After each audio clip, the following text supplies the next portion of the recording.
Hey everybody, what's up? It's Red from hashtag The More You Know and Coffee and Conversation. I'm here with Underground Media tonight to talk to you about Anchor FM. If you have not heard about Anchor, it is the easiest way to make a podcast. Let me explain. Anchor is your one-stop shop for podcasts. First, Anchor is free. That's right, you heard me correctly. It is free. Anchor will provide you with the creation tools necessary to record and edit your podcast straight from your phone or your computer. Anchor will then distribute your podcast for you to Spotify, Apple Podcasts, and many other platforms. Do you like to make money? Sure you do. We all do. Who doesn't? You can make money with your podcast with no minimum listenership required. That's right, no minimum listenership. How awesome is that? So do yourself a favor and go to www.anchor.fm or go to your app store and download the free Anchor.fm app and get started today.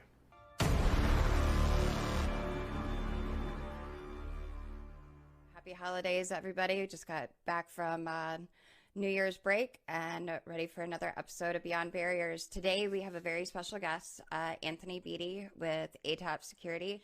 Anthony is a retired police officer with over 20 years of service and law enforcement, most at a city declining into one of the most violent in the nation. As an officer, he developed his expertise in crash investigation, adding commercial vehicle inspection, enforcement, and investigation to that skill. The student attack at Columbine drove training across his department, evolving their everyday tactics and response. Yet, he did not see these changes in the way schools respond to incidences, evidence in Parkland. Anthony began researching acts of violence and student crisis and spends much of his time studying security as an ACES member and PSP applicant. As the father in a blended family with 5 children, a Marine veteran, a bartender, 2 college students, and a high school student, his passion for school safety comes from a personal drive to do the best we can for our children. Welcome to the program, Anthony. Thank you. Thank you very much for having me. Love the work you guys are doing with countering extremism, so I'm happy to be here. Thank you. Appreciate it. Thanks so much for joining us, and Happy New Year's. Happy New Year to you. It's good to see you in 2022. I know this is going to be a better year. Likewise, yes. So tell us a little bit about some of the work that you're doing with. I guess let's start with the Peace program. Sure. After 20 years in police work, it was hard not to take the feelings, the societal angst with police personally. So that led me to several conversations with a variety of community leaders, and I happened to connect with Sherry Watts of the Watts Connection, great individual, fantastic in customer service and public relations. If you're looking for anybody in that realm, you can find her on LinkedIn. And Sherry and I, through several conversations about the differences in our lifestyle, she spent much of her life as a single Black parent. So, obviously, she and I come from different walks of life. And those conversations and our ability to work through our differences and build a connection led us to form a program we call Peace, Police Engagement and Community Excellence, and create content that can be shared with not just police officers. Yes, they can use some extra professional development and customer service training, but also communities and helping community leaders develop their leadership and customer service and work together then to bring peace to communities. And of course, that's where we connected with Beyond Barriers and the work that you guys are doing. Yes. Yeah, we think it's an excellent program. I mean, bringing people together, it coincides with the work that we're doing, and we think it's incredibly important. And especially with a lot of what was going on in society over the last couple of years, there's been a lot of negative stuff going on where with the media and looking at police departments and things like that. So we felt like it was really important to have you on the program and talk a little bit about that and the challenges that you guys face and in law enforcement, and also and with your program. If you could, what do you have to say about that? Well, there's so much that police departments really have to look at changing. And I was not an administrator. I was a beat cop for most of the 20 years that I worked. But I think there are certain attitudes that have become a standard in the police force that, when I hired in now 25 years ago, those prevalent attitudes had a good reason for being there. The police dealing with their own and not sharing information about ongoing investigations, whether they were police or otherwise. And just as times change, you look at what has happened with social media and the opportunity to share information. The podcasts weren't a thing then. So the changes that have happened mandate that police departments make some changes and begin sharing information differently. And unfortunately, because there's so much information out there that isn't processed, right?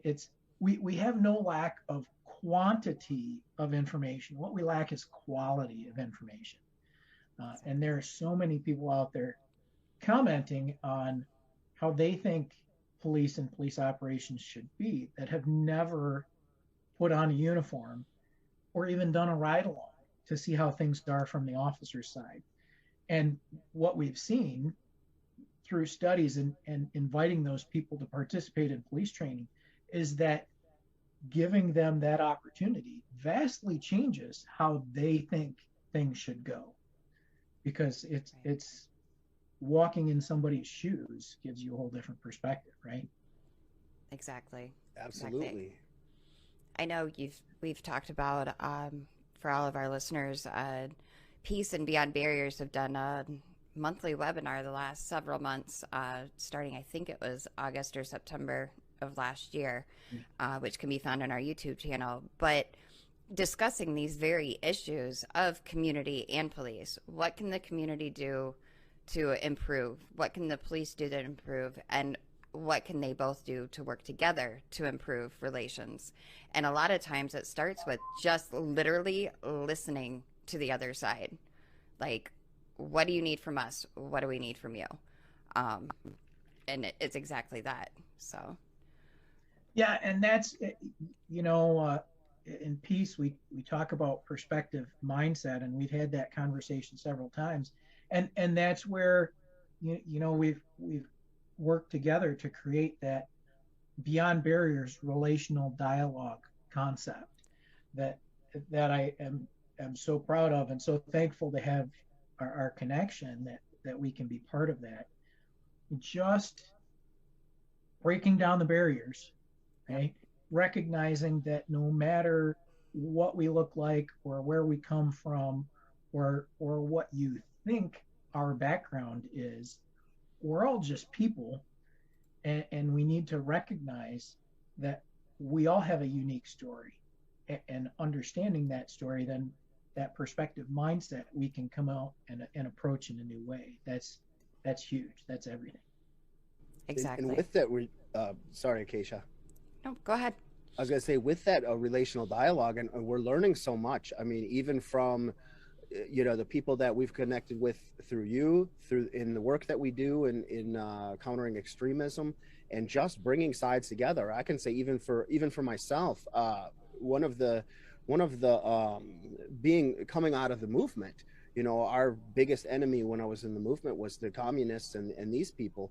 And I dehumanized them in the worst manner. And since I've been out and doing this kind of work, having conversations, going, you know what, they're human beings too.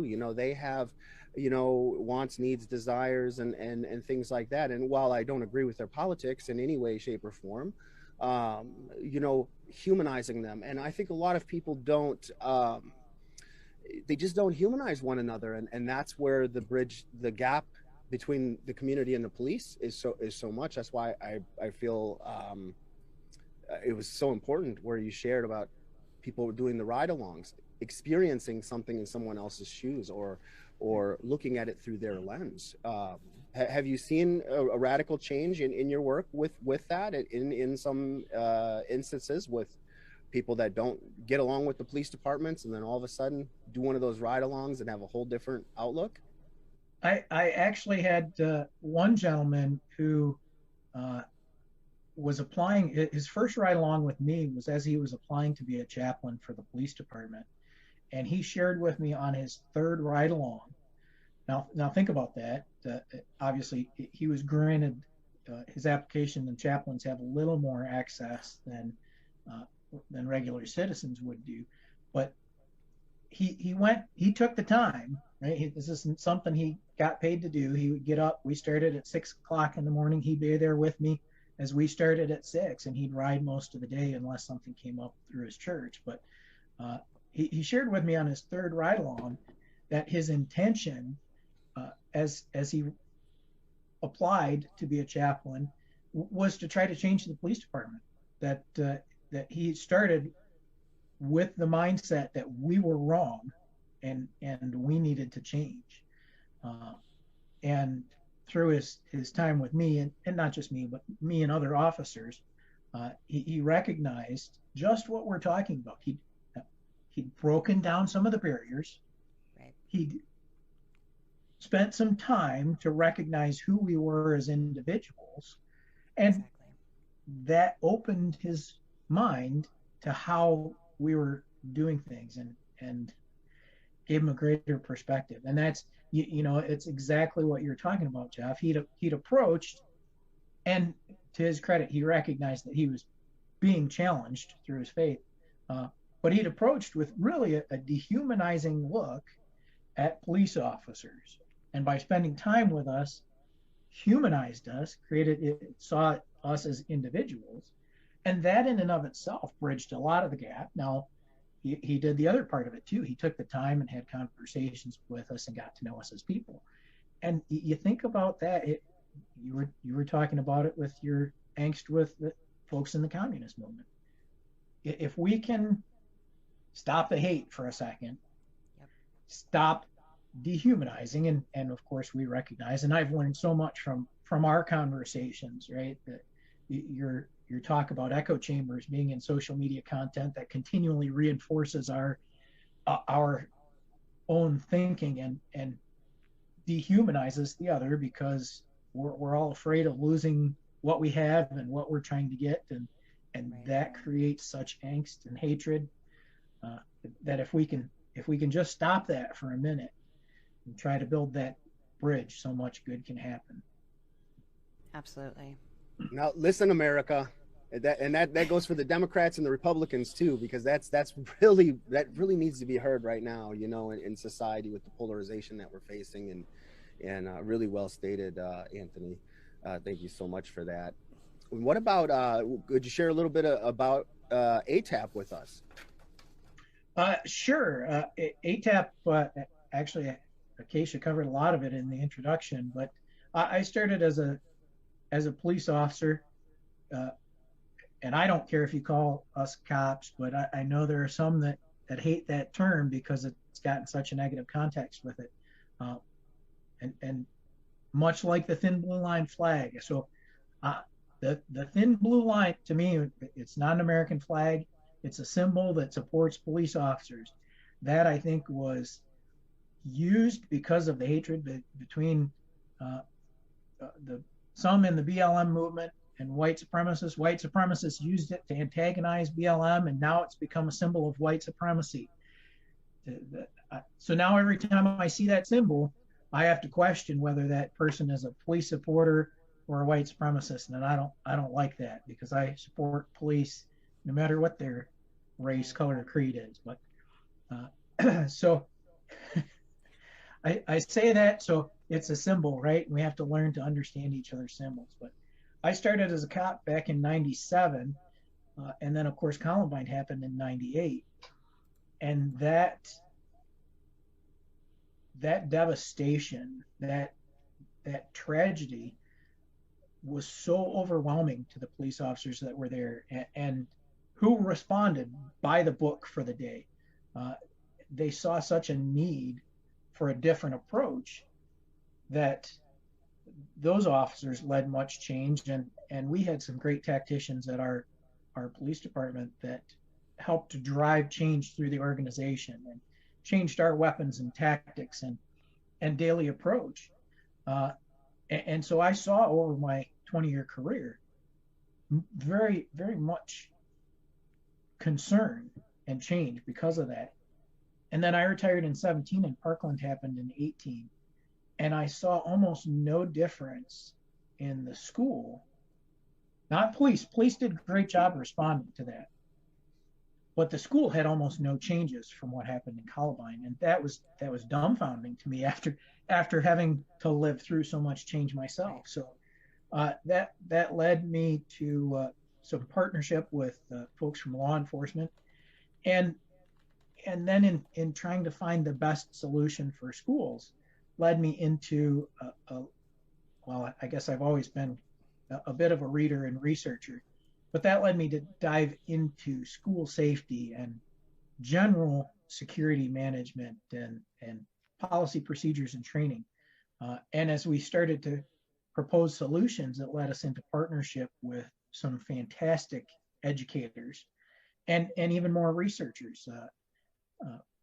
A professor down at the Florida Institute of Technology, Jackie Noto, who's a certified behavioral analyst and specializes in violent incidents and training. And so those partnerships then helped us create a unique organization that looks specifically at schools and how to prevent critical incidents and students from hitting that crisis mode. Because one of the things our research showed was that the same behavior patterns show that what they really show is a student in crisis, but the same behavior patterns that lead to a student committing an act of violence lead to our kids trying to commit suicide or running away or falling into addictive behaviors, whether they're sexual or drug abuse. So, if we can help schools identify and address those issues while they're still small, we can prevent critical incidents of all kinds.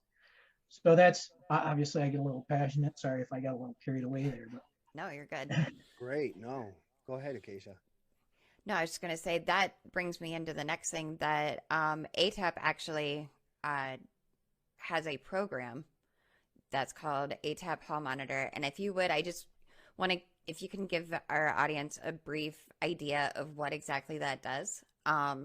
Because I know there are a lot of parents with kids that listen, and a lot of times as a parent myself, and as having the shooting in Oxford happen not too long ago, like that's very near, it's in the same state and only probably about, not even an hour from where we're at. And it's like, this could happen at my school. This could happen at my kid's school. Like that's when it hits it really close to home, and trying to see like, okay, so things can be prevented. How can they be prevented? Obviously things are going to happen. That's kind of a part of life. But I think it would be good to be able to hear about some of the solutions that are being brought up for our audience to hear about, if you would. Sure. Yeah. You look at, and there's an unfortunate pattern with school safety where one of these incidents will happen. And I've seen numbers that minimalize the incident and say your chance of losing a kid in a school attack is 1/10 of winning the lottery, right? They're one in billions. The problem with those analyses are that they don't address the real issue, because you look at what happened in Oxford here, and yes, the chance of your kid dying in that attack is small, but that incident didn't just affect the families who had a kid die. That incident affects the whole community.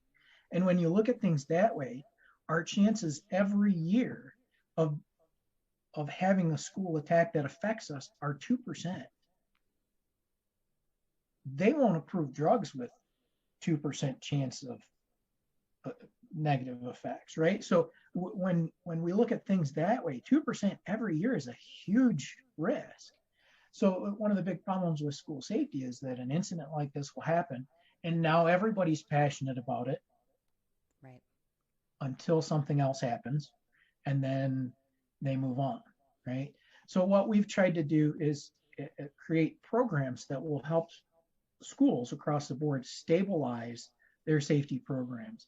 We're in a train the trainer kind of format where we can help schools look at what we call comprehensive school safety, and that's not our term, that's become a national term, but comprehensive school safety planning, so that we can look at all aspects from physical building security to emergency operations plans to here's a big one, not just drilling, but training students and staff to appropriately react in different situations, provide that training and teach a school staff to take over all of that for themselves, so that they can maintain it long term.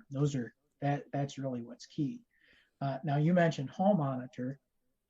Hall Monitor is a new program, so we don't have.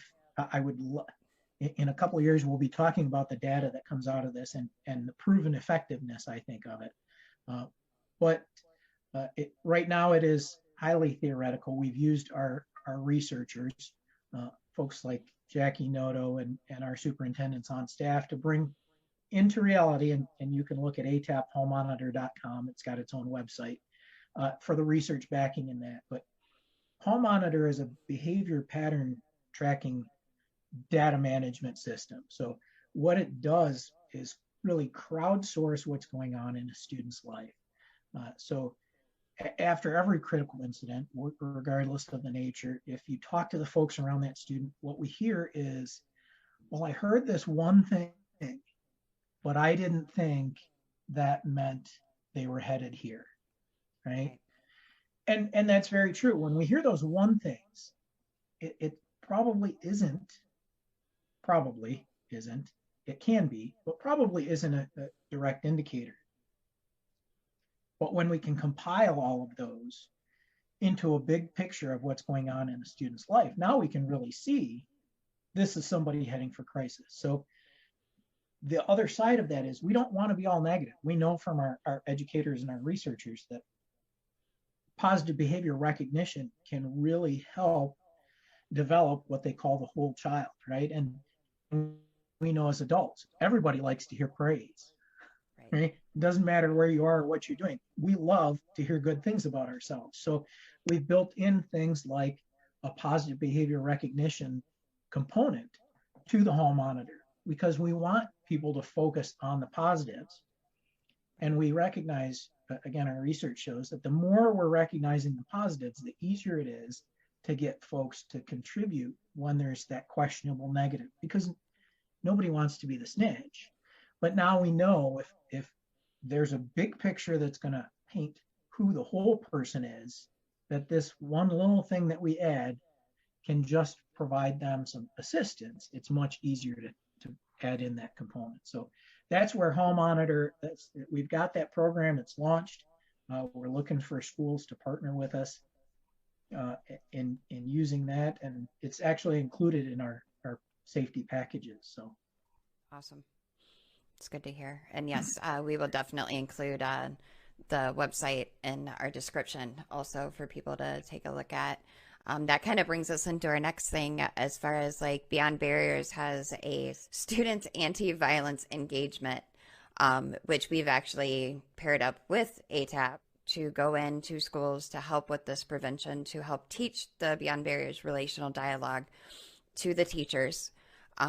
Because the teachers, sadly enough, really aren't, they're taught to teach your kids math and science, and they're not taught to teach your kids the daily things that people should know, as far as, okay, how do we get along with one another? And the only time that seems to come up is if there's a problem, then we need to address it.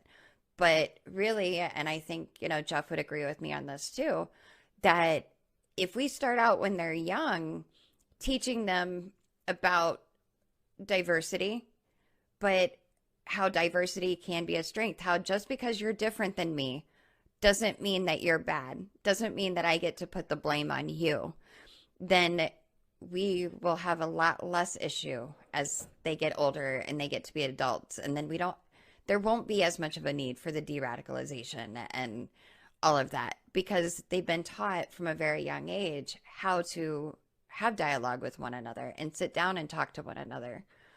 And Yeah. that's why I was just going to say, that's why we think your programs are so great, and that we're so honored and happy to be teaming up with you, because it's going to save lives. It's going to save lives, and it's going to help teach people these social skills, young people, the social skills that they need moving forward, to understand one another, to not judge one another, and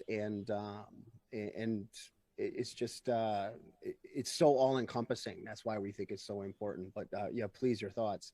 No, I was going to say the same thing. That's why I love the Beyond Barriers work and the programs that you guys have, and the work that you've done, and that we're able to partner in that regard, because, you know, it's very much what we see as police officers. And if you think about it, nobody calls the cops when things are going well. It's never, hey, we're having a family barbecue. Why don't you come out and grab something to eat? It's only when the barbecue goes bad and somebody starts carving up somebody else that the cops are called out. And that's a Band-Aid, right? It's a after incident cleanup. And that's why there are so many folks, and I appreciate that want to support police with adding mental health services and community resources and Department of Human Services. Now, we can't take the cops away to do that. Don't get me wrong. I'm going to stand on that ground. But those services need to be added to help police. But if you think about it, at that point, we're already dealing with adults. And if we can help fix those issues as people are kids, it goes right back to what I was saying earlier. If we can catch those small things earlier, then we can eliminate the big changes later on. So why not do the same thing here? You know, as we worked with peace and Beyond Barriers and this Beyond Barriers relational dialogue, I couldn't help but think, what if we could teach the same thing, not just to adults leading the community, but to kids, so that now it doesn't matter how they grow up or where they go. They've already got that fundamental of, I'm different from you, you're different from me. How can we work together and use our differences as strengths? I think that's huge. Absolutely. And the preventative aspect as well, you know, preventing these things from happening in the future is you know, as Acacia mentioned as well, you know, I mean, the teachers are teaching math, they're teaching history, they're teaching, right, you know, these things, and those are important things to learn, but the social skills and the understanding one another and the different cultures. And I know I've said it before as well. Like you know, when I was in school, they had a international day, one day of the year where, you know, they, you know, taught, you know, basically it was just about bringing in food of the different cultures. Everybody enjoyed it. It was fun, but it was one day and you really didn't learn much. You just got to sample different things. You know, having something like that where people can learn about one another, having those social skills and those preventative skills growing up and starting in the schools from a young age is going to make for a better society in the future, in my opinion. And that's why I think these programs are so important. And you know, government officials do listen to this program. We do have people from the school systems and things like that listen to these programs as well. So everybody think about getting on these programs. I mean, it's really, really important, and it can save lives, and it can, you know, set the standard for a more healthy, better society in the future, I think. Yeah. And I love that Beyond Barriers is nonprofit. You're not doing this for money. You know, obviously there's some funding that needs to be contemplated there to cover travel and time expenses, right? You're just because you're a nonprofit doesn't mean they give you a place to live and food for you and your families. Right. But, so, you know, we need government assistance there. We need some funding to go into these programs.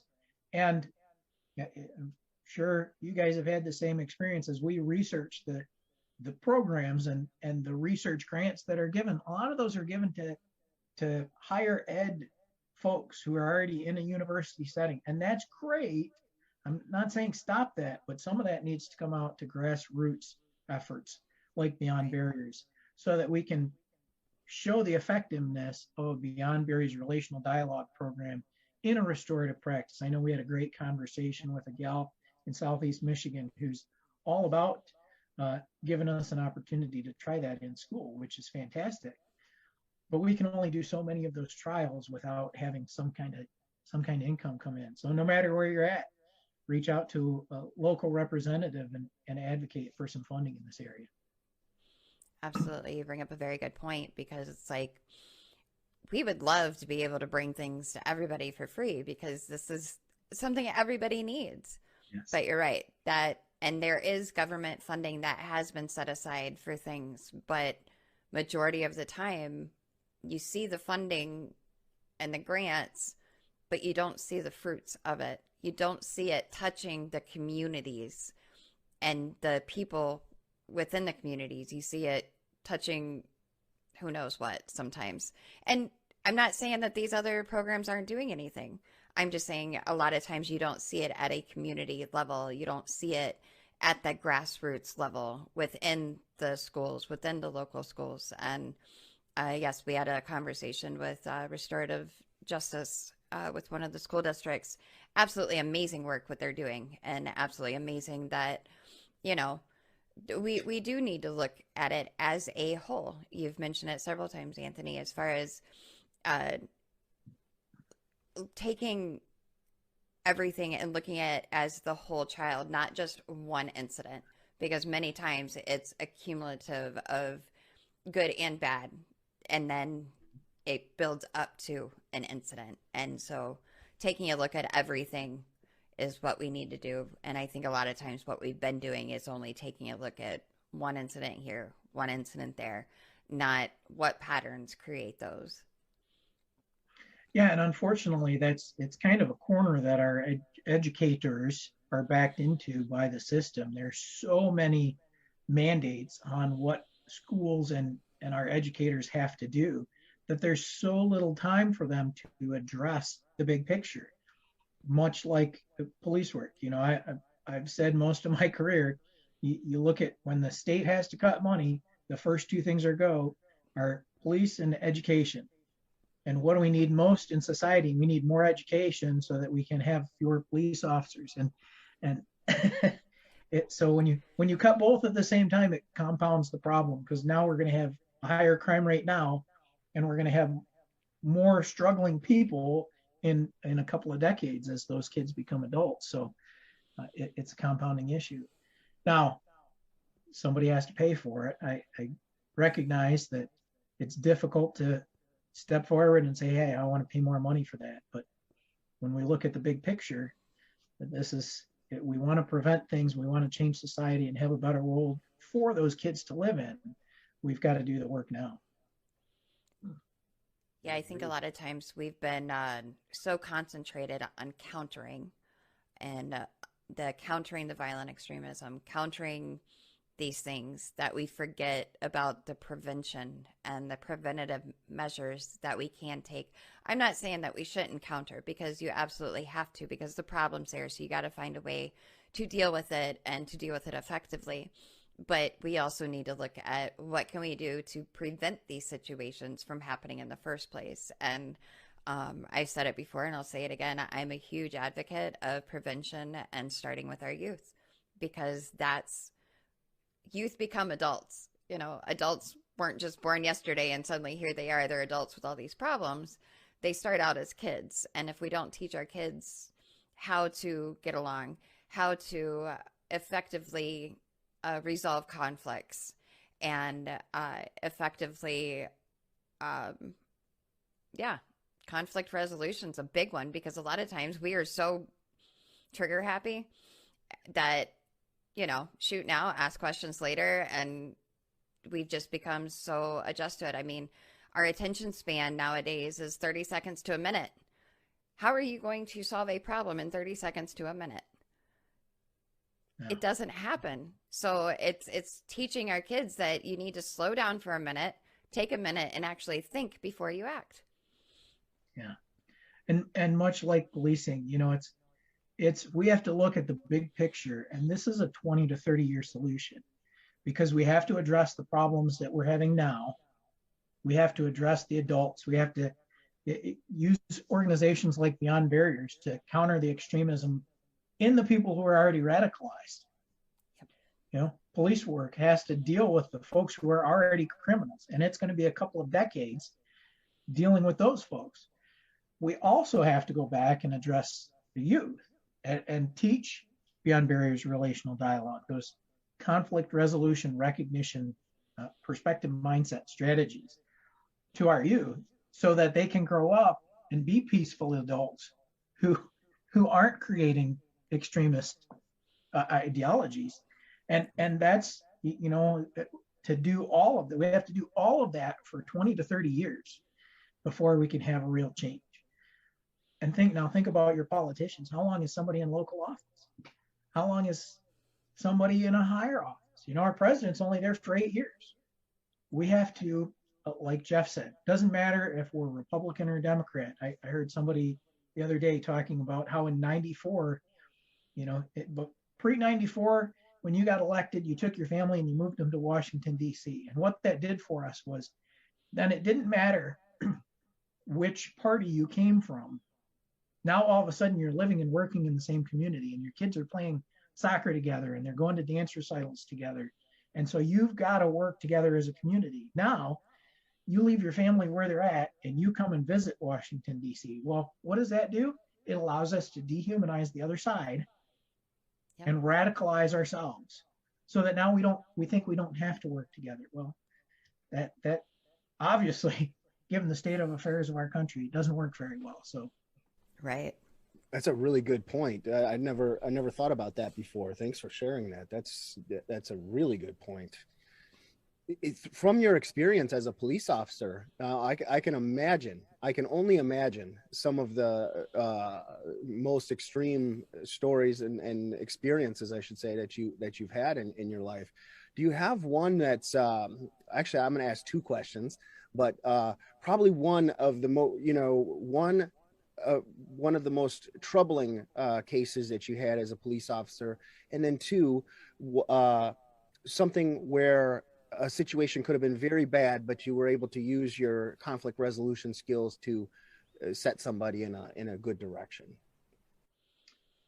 Too tough one. Sorry, Anthony. Yeah. Those aren't ones you can throw out without some preparation, because there's a lot of it that's not shouldn't be shared with the public. Right. Well, avoid that.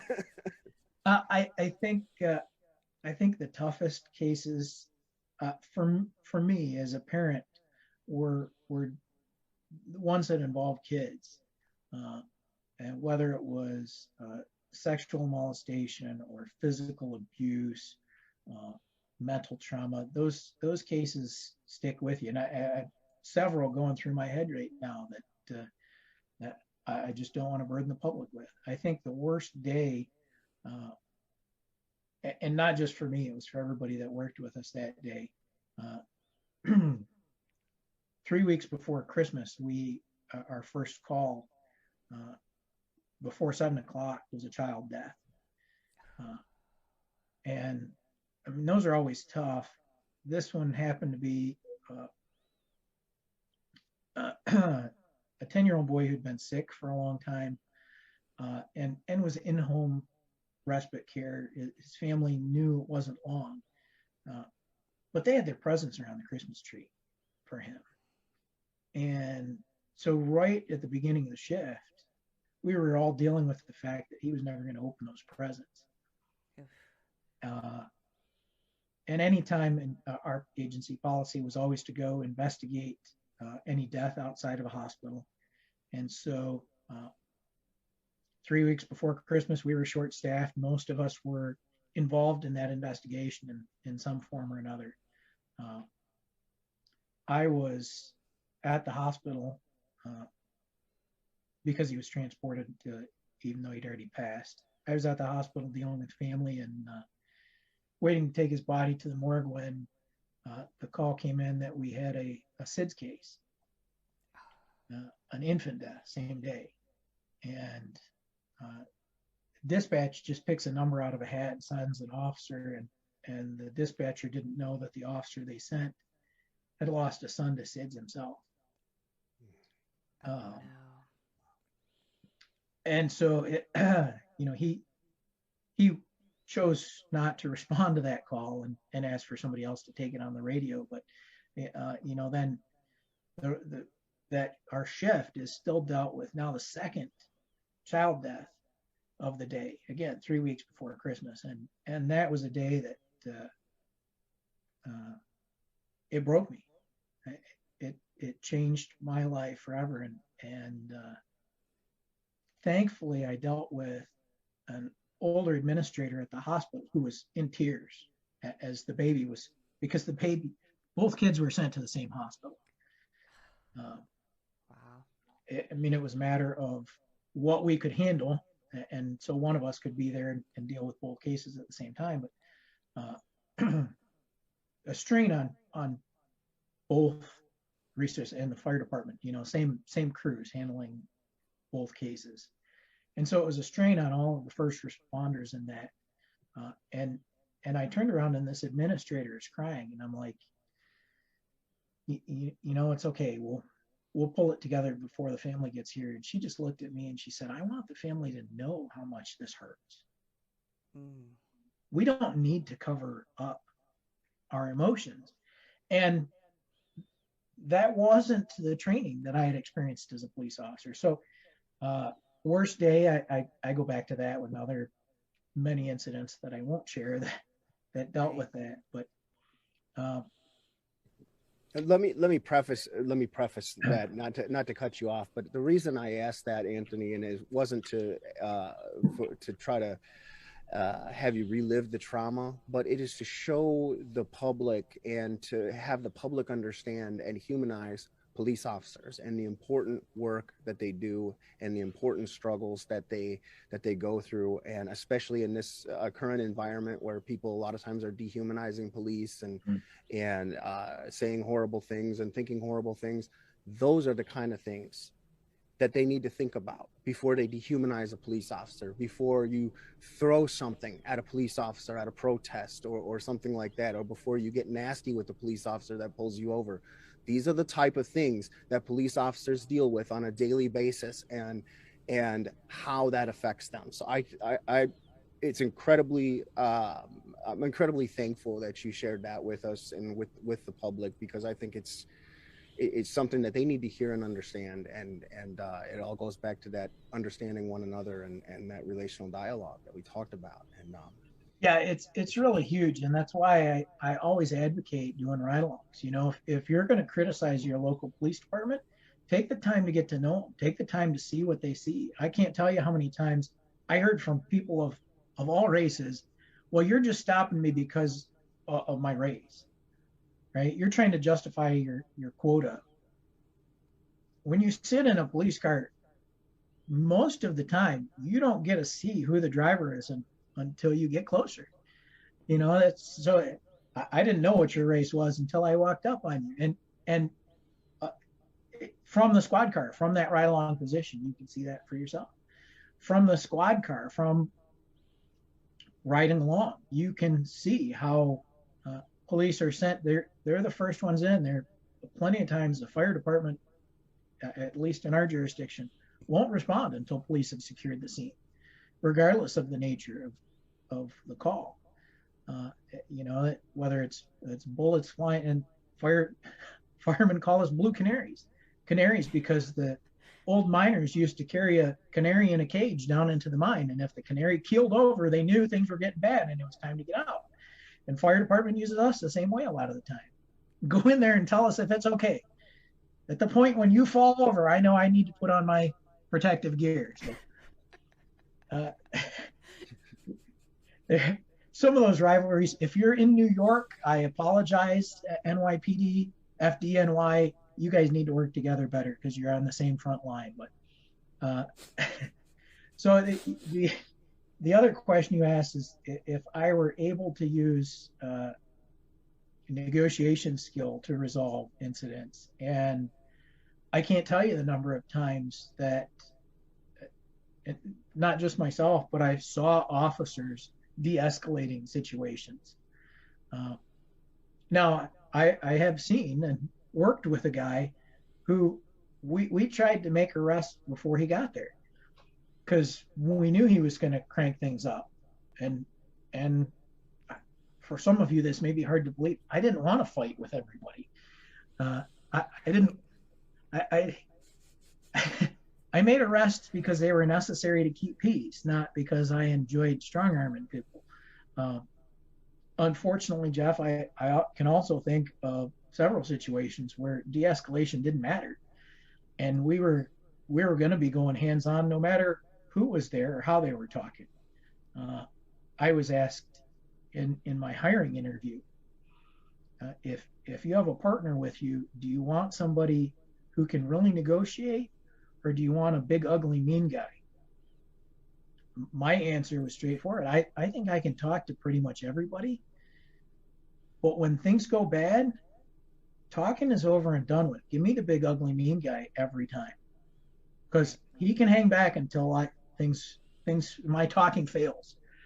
And then I'll let him take over, right? So I say that jokingly, but people need to realize, I understand there's a huge push right now, a huge advocate for more mental health services, more social services, more social workers. And people say, we can have social workers respond to so many of these police calls.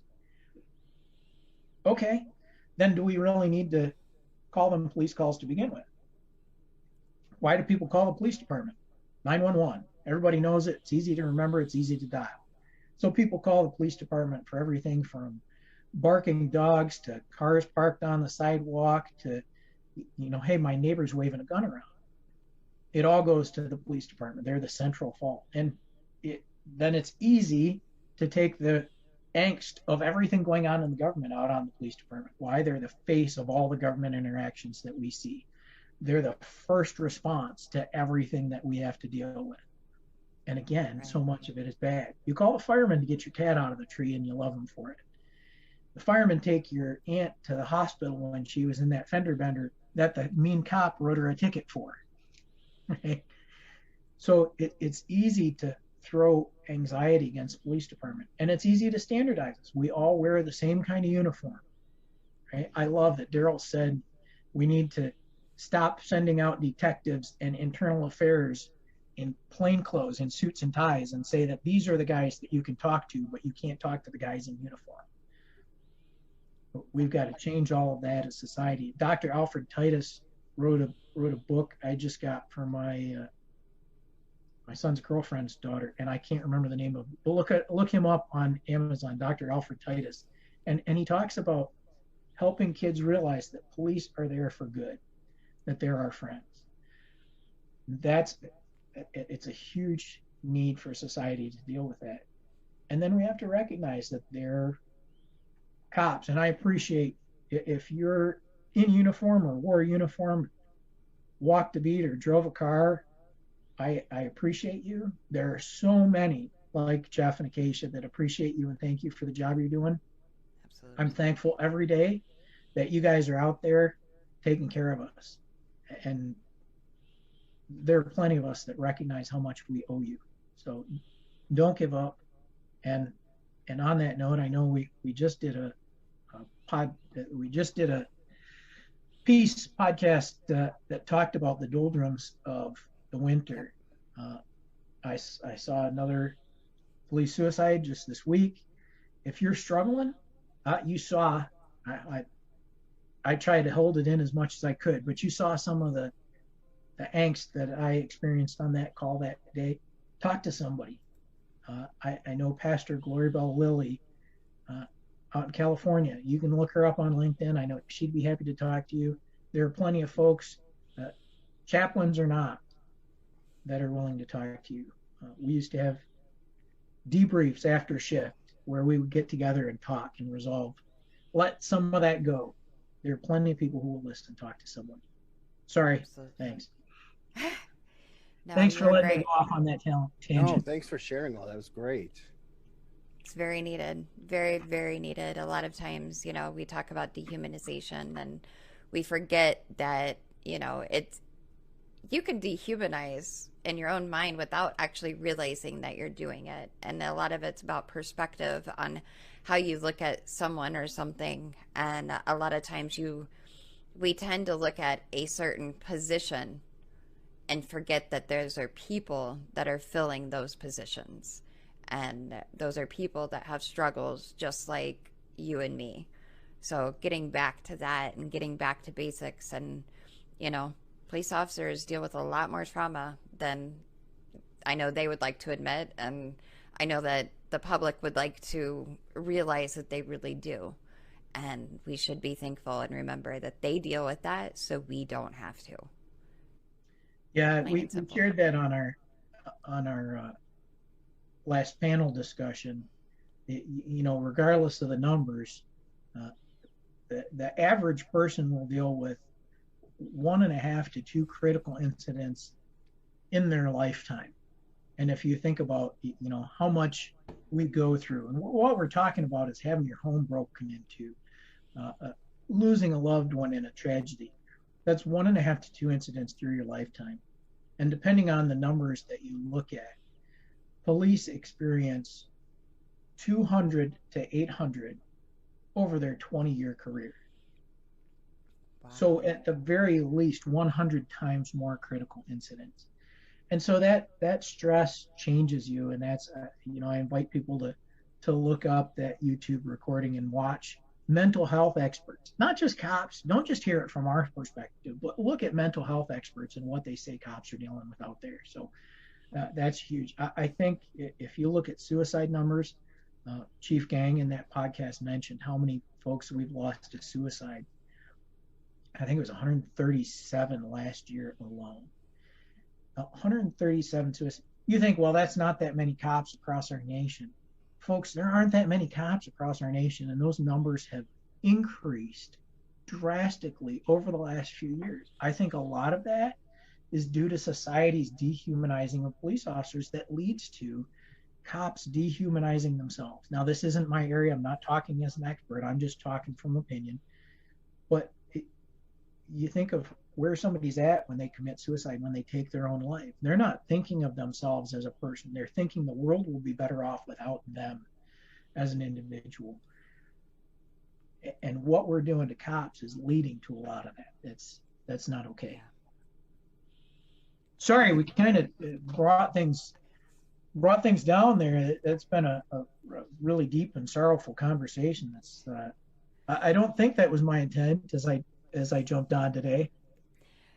We're sorry to bring up some of those things too. And I feel like if the public better understands the human aspect of what police officers go through, maybe that's one way to initiate that change. And I do agree with you.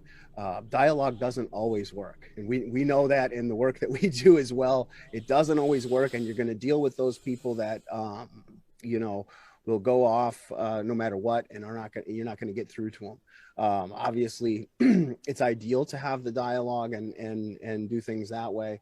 But if that doesn't work, when dialogue fails, then it goes on to the next thing. So, I mean, that's an important thing as well. So, but no, I really appreciate you sharing all that with us.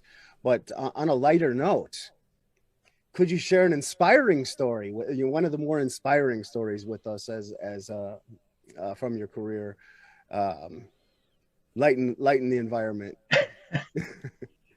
I like to think of the young people that make the transitions to a good life. And I had a few years into my career, and I would have considered myself a veteran at the time, but we dealt with a family that that the government kind of got used as in a family dispute, and we ended up needing to remove some kids from a situation, and regardless of the reasons behind it, we were ordered by a judge, and so we had to do what we had to do. And I ended up arresting a young man from that house. Years later, as I was a school resource officer, I had no idea I was called to deal with a girl in middle school, and she happened to be from that same household. So I I had never dealt with the mom in that situation, but she knew me and she knew my face from the police reports and court case that followed and all of that. I was dealing with her daughter, and she liked the way that I dealt with things, and she called me back later that week and said, I need to apologize. I couldn't even interact with you that day because of the trauma of that incident and recognizing who you were as soon as I saw your name. She said, but I'm so thankful. She said, I've been wanting to thank you for years for the way that you dealt with my son. And now I can thank you for the way that you dealt with my daughter. And just wanted to give you recognition and appreciation for that. So, despite the tragedy that family had been through, they were supportive, and not just of the police department, but their kids were doing well. In fact, I saw him a couple of years after that, the young man I arrested, and he was a military officer. So, Wow. That's those incidents where you can interact and provide that. Again, I had to arrest somebody. I didn't have a choice in that. And recognize, folks, cops don't always have that choice. We have to follow the law, or we get in trouble and can end up being put in jail. And I'm not giving up my job or family life to give you out of yours. So, but through all of that, we had a great outcome, and that's, I think, one of many stories that cops experience. It's awesome. Thank you for sharing that. Yeah. So I want to hit folks. If folks are looking for it, you won't find just Peace. You have to Google search a bit to find Peace. It's PEACE with all the periods. Our website is communityandpolice.com. Of course, you can reach out to the Beyond Barriers folks to talk about our programs and what we can do. Regardless, yes, we have a program. Yes, we would charge money for it. We have to pay experts to come in and provide those organizational structural sessions. The Watts Connection is a great opportunity for folks to do that, regardless of type of organization. But you can do the little things on your own. You can take Absolutely. the concept of Beyond Barriers relational dialogue and begin those conversations like that pastor did with me as he became a chaplain. Now, if you're worried about your community as a whole, of course, we're happy to come provide that instructional basis for you. And sometimes that's what folks need, to see that an outside party is coming in to help negotiate the peace. Yep, absolutely. And thank you so much for joining us today. I really appreciate it. I think give people a lot to think about, but also, like you said, you guys, the listening audience, can do this, start it on your own. It starts very simple with the conversation, having these conversations that aren't exactly the most comfortable, but are needed. That's where it starts. A lot of times we shy away from things that make us uncomfortable. Well, sometimes it's okay to be uncomfortable. Sometimes it's needed. So thank you again for joining us today, and look forward to working with you some more. No, thank you guys for having me. Keep up the great work at Beyond Barriers. Stay graceful. Thank you. Thank you, Anthony.